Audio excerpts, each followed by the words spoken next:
Hello! Welcome back to my blog, the last one for the year. A very special welcome to those of you who've recently subscribed after the Irish Times republished my article that they first ran in July. Thanks to the internet and the Irish Times Online, my blog is reaching readers in every corner of the globe. The article has been shared widely through Facebook too, which I gather has brought hope to others judging by the comments it generates.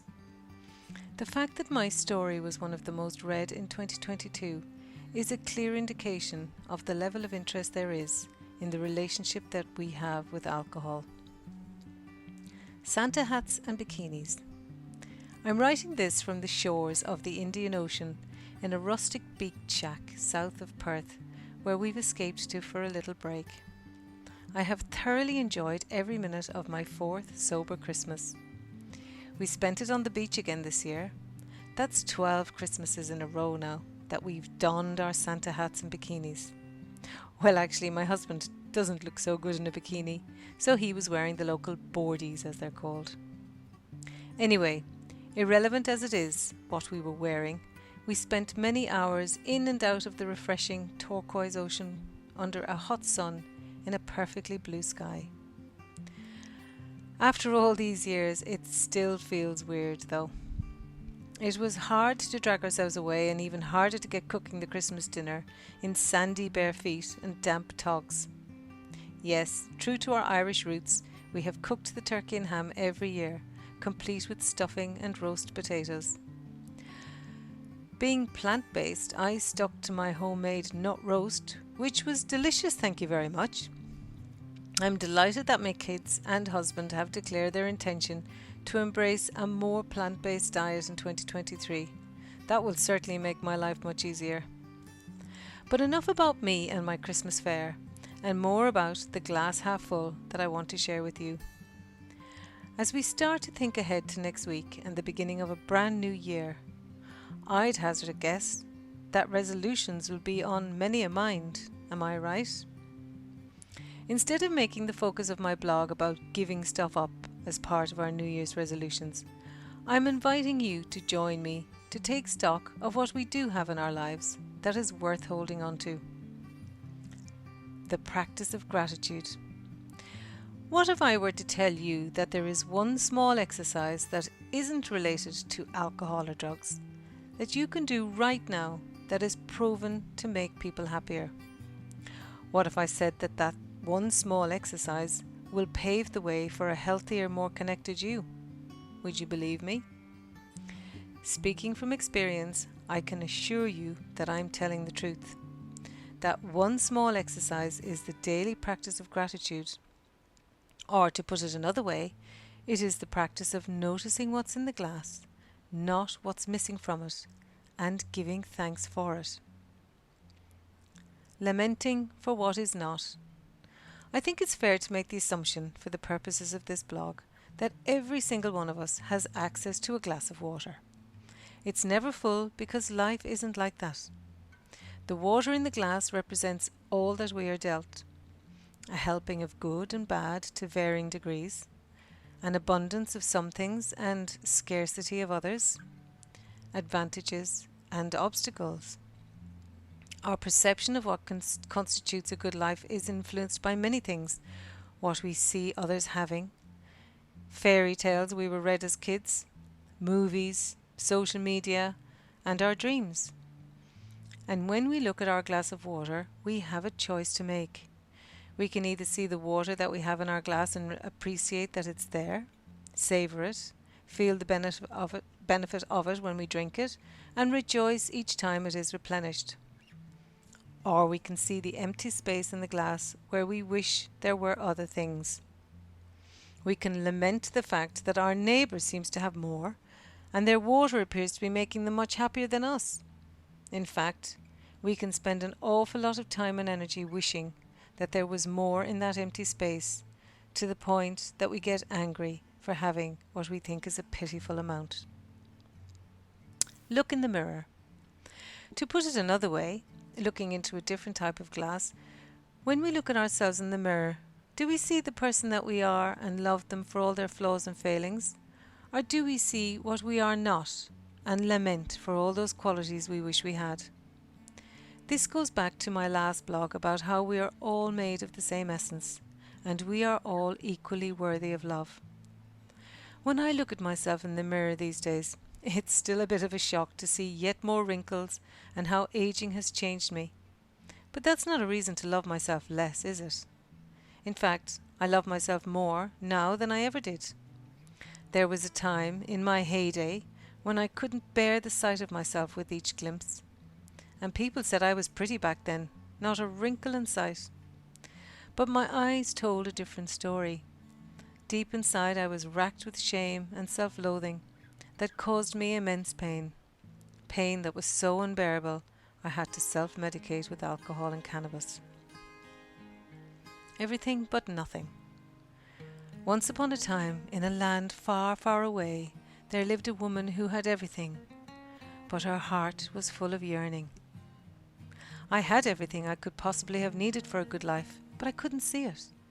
No amount of money could make me happy because inside I was missing a key ingredient: gratitude for my life and all that it has given me. I looked outside of myself for what I believed was missing: approval, belonging, connection. I cried for the emptiness I felt inside. It's shocking now to admit that, even though I had a husband, 2 beautiful children, a devoted canine companion, a lovely home in a safe place, and no shortage of material things. Yet all I could see was the empty space in my glass where I believed certain things should be for me to be happy. To kill the pain of sadness, I drank. The more I drank, the angrier I grew. The angrier I grew, the more I drove people away from me. I almost lost my family. Not because they were going to leave me, or maybe they might have done eventually, but because I was blinding myself and was losing sight of them. Fast forward 5 years, and I see them clearly now. Embracing a sober life has been a huge part of restoring my sight.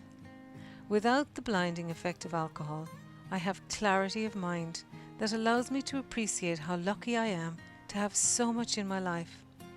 I have been with my husband for 20 years, and there has been times when I thought we wouldn't last. I always thought it was he who was at fault. How wrong I was. Gratitude opened my heart. Drinking was never my main problem. My biggest problem was my mindset, my skewed thinking. To fix the latter, I had to deal with the former. When I got my drinking under control through abstinence, I should say moderation was way too hard for me, I was able to fully embrace the opportunity that counselling presented to tackle the deep-rooted issues that underpinned my drinking. I learned to appreciate myself so that when I looked in the mirror, I began to see a person who is lovely, true, dependable, and kind. This appreciation is a display of gratitude, something that was alien to me for much of my life. My counsellor reminded me that, according to scientists, there was only one chance in 400 trillion that I was born at all. That got me thinking about how I really am a miracle, and so are you. Let that sink in. Gratitude brings us happiness. It is knowing how lucky we are to be alive that allowed me to start to feel deep gratitude for everything in my life. In a very short space of time, I noticed things changing. I quickly realized the power I had to change how things panned out. The more appreciation I showed towards my husband, the more he loved me back. The same with my kids. It soon became apparent that it is not happiness that brings us gratitude, but gratitude that brings us happiness.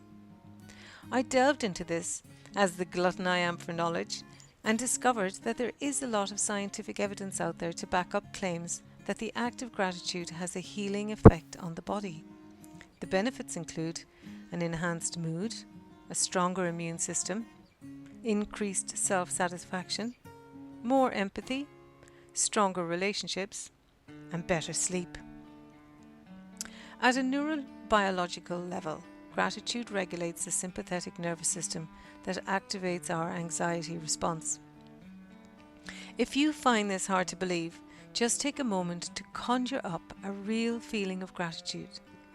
Notice what happens in your body when you think about somebody you are deeply grateful to have in your life. I can attest to the fact that when I am feeling thankful for my husband and children, I am not feeling anxious. It's as though both things cannot exist together. I love that. It's a simple change of thinking that has a significant impact on my feelings. I also notice that the more grateful I feel for my sober life, the more committed I am to persist with it, and the stronger I become. It's as though the gratitude I have for my life gives me the courage to move forward. Final words from me for 2022. I'd love for you to enter 2023 with a sense of gratitude in your heart for all that you are, all that you have, and all that you get from others, and all that you can give to them. Take the time today to ask yourself, what are you grateful for? Write down the answers. Take a few moments to study them. Close your eyes and feel good in your heart that you can see and appreciate these things because they will bring you happiness. Don't hesitate to show that gratitude to the people you appreciate. It feels so good. I'm grateful for your presence, for sharing this experience with me. I feel grateful that I can afford to run a website because it allows me to publish this blog, which I know from the feedback I receive is of value to many. This is my way of giving back, of showing my appreciation for all that life has given me. Wishing each of you the best for the new year ahead, and may you be able to clearly see all that you have in your life and feel good about it. You deserve to feel that warmth in your heart. So I leave you with a lovely quote from author Robert Brault. Enjoy the little things, for one day you may look back and realise they were the big things. Love, Jill.